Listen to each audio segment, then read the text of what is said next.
Hello food lovers, welcome to our channel. నేను మీ రాణి Eramsetti. Friends, ఈరోజు recipe వచ్చేసి స్వీట్ రెసిపీ అండి. చిన్నపిల్లల నుంచి పెద్దవాళ్ళ వరకు అందరికీ ఎంతో నచ్చే స్వీట్ రెసిపీ. బ్రెడ్ స్లైసెస్తో సింపుల్గా అప్పటికప్పుడే చేసుకోవచ్చు. ఆ ప్రాసెస్ అంతా ఛానల్కి వెళ్ళి చూడండి, క్లియర్గా అర్థమవుతుంది.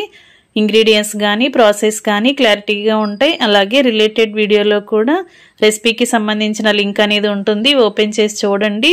ప్రాసెస్ అంతా కూడా మీకు నచ్చుతుంది. అలాగే రెసిపీ కూడా చాలా చాలా బాగుంటుందండి, సింపుల్గా చేసేసుకోవచ్చు. అలాగే ఛానల్ని ఫస్ట్ టైం వాచ్ చేస్తున్న వారు సబ్స్క్రైబ్ చేసుకుని పక్కనే ఉన్న బెల్ బటన్ క్లిక్ చేయండి. నేను పెట్టబోయే రెసిపీస్ అన్నీ డైలీ మీ ఫోన్కి నోటిఫికేషన్కి వస్తే ఓపెన్ చేసి చూడండి. సింపుల్ ప్రాసెస్తో టేస్టీ రెసిపీస్ని చూపిస్తాను. అన్నీ కూడా ఇంట్లో అందరికీ నచ్చేలా ఉంటాయండి. మరొక రెసిపీతో మళ్ళీ కలుద్దాం. Thanks for watching. నేను మీ రాణి.